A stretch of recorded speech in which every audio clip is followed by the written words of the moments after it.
Hi, இது வந்து Pongal video. Last வீடியோலே சொல்லியிருப்பேன், நாங்கள் கோயிலுக்கு போகிற வீடியோ நெக்ஸ்ட் விலாகில் வரும் அப்படின்னு சொல்லியிருப்பேன். அந்த விலாக் தான் வந்து இந்த விலாகு. வீடியோ வந்து ஸ்கிப் பண்ணாமல் ஃபுல்லாக பாருங்கள். எந்த கோயிலுன்றதை நான் உங்களுக்கு இந்த கோயிலோட இன்ஃபர்மேஷன் எல்லாமே நான் உங்களுக்கு சொல்கிறேன். ஃபேமிலியோடு தான் போயிருந்தோம். இந்த வீடியோ வந்து பார்த்திங்கன்னா ரொம்ப ஒரு காட்டுக்குள்ளே ஒரு வில்லேஜுக்குள்ளே இருக்கிற மாதிரி தான் இருக்கும். நாங்களே வில்லேஜில் தான் இருக்கோம். இருந்தாலும் இந்த காடு வந்து பார்த்திங்கன்னா சின்ன வயசுலேருந்து போயிட்டு தான் இருக்கேன். ஆனால் ரொம்ப ரேராக தான் நான் போவேன். எப்படின்னா ஒரு 2 வருஷம் ஆயிடும். நான் உடனே வருஷமும் போக முடியாது. இது வந்து தம்பி வந்து பிறக்காதுக்கு முன்னாடி ஒரு டைம் போயிட்டு, அதுக்கப்புறம் தம்பி பிறந்தப்புறம் தம்பியை தூக்கிட்டு போயிருந்தேன். ஒரு டைம் குழந்தையாக இருக்கும்போது தூக்கிட்டு போயிருந்தேன். அதுக்கப்புறம் இப்போ அவனுக்கு வந்து விவரமாக தெரிகிற போது நாங்கள் வந்திருக்கோம். ஒரு காட்டுக்குள்ளே இருக்கிற மாதிரி தான் அதோடைய அட்மாஸ்பியர் இருக்கும். கோயில் வந்து இப்போ ரொம்பவே டெவலப் பண்ணியிருக்காங்க. நான் ஃபஸ்ட்டு வரும்போதெல்லாம் இவ்வளோலாம் வந்துட்டு டெவலப் இல்லை, மெயின் மட்டும் இருந்துச்சு. அதுக்கப்புறம் இப்போ வந்து பார்த்திங்கன்னா நிறைய முன்னாடிலாம் கட்டியிருக்காங்க. அதுதான் நானே ஆச்சரியமாக பார்த்துட்டு வந்துட்டு இருந்தேன். இந்த கோயில் என்ட்ரன்ஸில் வந்து பார்த்திங்கன்னா இங்கே அந்த குதிரைங்களாம் இருக்கிற மாதிரி இருக்குல்ல, அங்கெல்லாம் வந்து ஃபஸ்ட்டு அந்த இது போடலை. இப்போ அதெல்லாம் அழகாக போட்டு விட்ருக்காங்க. ஒவ்வொரு ஊரில் இருக்கிறவங்க கொஞ்சம் வேண்டுதல்லாம் நிறைவேறிச்சுன்னா இது செய்கிறேன் அப்படின்னு சொல்லிட்டு நிறைய பேர் வந்து அந்த மாதிரி வேண்டுதலை பண்ணிட்டு போகிறதுனால இதில் ஓரளவுக்கு இம்ப்ரூவ் ஆகி கோயில் வந்து ரொம்பவும் நல்லா இருக்குது. மண்டபம் கட்டியிருக்காங்க. அதுக்கப்புறம் நிறைய காரை மாதிரி போட்டிருக்காங்க. அங்கேயே உட்காந்து சாப்பிட்ற மாதிரி அந்த மாதிரிலாம் போட்டிருக்காங்க. நாங்கள் போயிருந்தப்போ வந்து அப்போ தான் வந்து நாங்கள் 12:45 கிட்டே போயிருந்தோம். கோயில் வந்துட்டு நட சாத்திட்டாங்க. அங்கே பக்கத்தில் இருக்கிறவங்க தான் வந்து பூசாரிங்க. அதுக்கப்புறம் நாங்கள் கால் பண்ணி வர சொல்லி ஒரு 1 hour வெயிட் பண்ணியிருந்தேன். அதுக்கப்புறம் சாமியை பார்த்தோம்.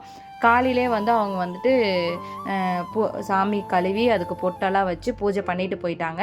ஸோ நாங்கள் வந்து எடுத்துகிட்டு வந்திருந்தப்போ பூஜை பண்ண அதாவது பூஜை பண்ணுவோம், வாக்கு கேட்க முடியாதுன்னு சொன்னாங்க. இந்த கோயிலுடைய ஸ்பெஷல் என்னென்னா வாக்கு கேட்குறது, வாக்கு கேட்பாங்க. சாமி வாக்கு நம்ம என்ன நினச்சிட்டு போகிறோமோ அது வாக்கு கொடுத்துச்சுன்னா அது பிரகாரம் நடக்கும் அப்படின்ற மாதிரி இது வந்து இருக்கும். சரி, அதுக்காக தான் நாங்கள் போயிருந்தோம். ஆனால் வந்து வாக்கு கேட்க முடியல. பூஜை மட்டும் கொடுத்துட்டு என்ன வாக்கு கேட்க போனோமோ அது வந்து வேண்டிக்க சொல்லியிருந்தாங்க அந்த பூசாரி. நாங்களும் அதே மாதிரி வந்து வேண்டிக்கிட்டோம். எங்களுக்கு ஒவ்வொருத்தரும் வாக்கு கேட்குறவங்க அங்கே வந்தவங்க எல்லாருமே வந்து சாமிகிட்ட வந்து வேண்டிக்கிட்டாங்க. நெக்ஸ்ட் டைம் அது வேண்டுதல் நிறைவேறிச்சுன்னா நாங்கள் என்ன நினச்சோமோ அது வந்து நிறைவேறிச்சுன்னா நாங்கள் வந்து செலுத்திட்டு போகிறோம் அப்படின்ற மாதிரி வேண்டிக்கிட்டோம். இதுக்கப்புறம் இங்கே இருக்கிற சாமிங்கெல்லாம் இருக்குது பார்த்திங்களா, இந்த சாமிக்கு எல்லாத்துக்குமே மாலை போடுவோம். இங்கே மெயினாக ஒரு பெரிய சாமி இருந்துச்சு. அந்த சாமிக்கு மட்டும் மாலை போட்டுட்டு அங்கே வந்துட்டு நாங்கள் விளக்குல எண்ணெயை ஊற்றிட்டு அங்கேயே வந்து நாங்கள் கற்பூரம் வச்சு சாமி கும்பிட்டோம். எங்களுக்கு முன்னாடி வந்தவங்க பண்ணிகிட்டு இருந்தாங்க. சரி, நாங்கள் வந்து இது வந்து அதுக்கப்புறம் வந்து பண்ணிக்கலாம் அப்படின்னு சொல்லிட்டு சாட்டை போடுறதுக்கு பூசாரிக்கிட்ட இந்த கோயிலுக்கு வந்து சாட்டை போட்டுன்னு போவோம். நம்ம ஏதாவது பயந்துருக்கோம், ஏதாவது நம்மளுக்கு நம்ம மேலே காத்துக்கறப்பு எது இல்லாமல் இருக்கணுன்றதுக்காக நம்ம வந்து சாட்டையும் போட்டுப்போம். அந்த மாதிரி எல்லாருமே அங்கே இருக்கிறவங்க எல்லாருமே போட்டுக்கிட்டோம். நானும் வந்து சாட்டையை போட்டுக்கிட்டேன். சாட்டையை போட்டு தம்பிக்கும் போட சொன்னால் அவனும் நின்று கடைசியாக போட்டுக்கிட்டான். பட் வீடியோ எடுக்க முடியல. என்னுடைய மொபைலில் சார்ஜ் ரொம்ப கம்மியானதுனால வீடியோ எடுக்க முடியாமல் போயிடுச்சு. லாஸ்ட்டாக அவனும் வந்து சாட்டையை போட்டுக்கிட்டான். இந்த மாதிரி பண்ணிக்கிட்டோம் அப்படின்னா நம்ம உடம்புல ஏதாவது பயந்துருக்குறோம், ஏதாவது பயந்து சோகமாக இருந்தோம் அப்படின்னாலும் எல்லாமே நம்மளை விட்டு போயிடும் அப்படின்னு சொல்லுவாங்க. அப்பா வந்து இந்த கோயிலில் தான் வந்துட்டு வேண்டுதல், எங்கள் பாட்டி வேண்டுதல் இருந்து எங்கள் அப்பா வந்து இந்த கோயிலுக்கு வேண்டுதல் இருந்து தான் வந்து பிறந்தாரு அப்படின்னு சொல்லிட்டு நாங்கள் சின்ன வயசுலேருந்தே இந்த ஸ்டோரி கேட்டு தான் இருப்போம். எல்லாருமே சொல்லுவாங்க, வேடிப்பங்கோயிலில் தான் வந்து உங்கள் அப்பா வேண்டுதல் இருந்து பிறந்தாரு, அதனால தான் பேரே வேடியப்பன் வச்சுட்டோம் அப்படின்னு சொல்லுவாங்க. அப்போ இருந்தே எங்களை கூட்டிகிட்டு வருவாங்க.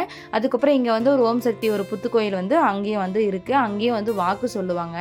அந்த வாக்கு சொல்கிறது இங்கே வந்து கோயிலில் வந்து வாக்கு நல்ல வாக்கு கொடுத்துச்சு அப்படின்னா இங்கே வந்து வாக்கு ஒருத்தர் வந்து உட்காந்து சொல்லுவாங்க. அவங்க பொங்கல் நாளுன்றதுனால வந்துட்டு அவங்களும் வரல. மற்ற நாளில் வந்து அமாவாசை அந்த மாதிரி நாளெல்லாம் அவங்களும் இருப்பாங்க. ஃபைனலாக வந்து நாங்கள் பூஜையெல்லாம் முடிச்சுட்டு வண்டிக்கும் ஒரு பூஜை போட்டுட்டு அப்படியே வீட்டுக்கு கிளம்பியாச்சு. இந்த வீடியோ பிடிச்சிருச்சுன்னா சேனலை சப்ஸ்கிரைப் பண்ணுங்கள். நெக்ஸ்ட் வீடியோவில் பார்க்கலாம். பாய்.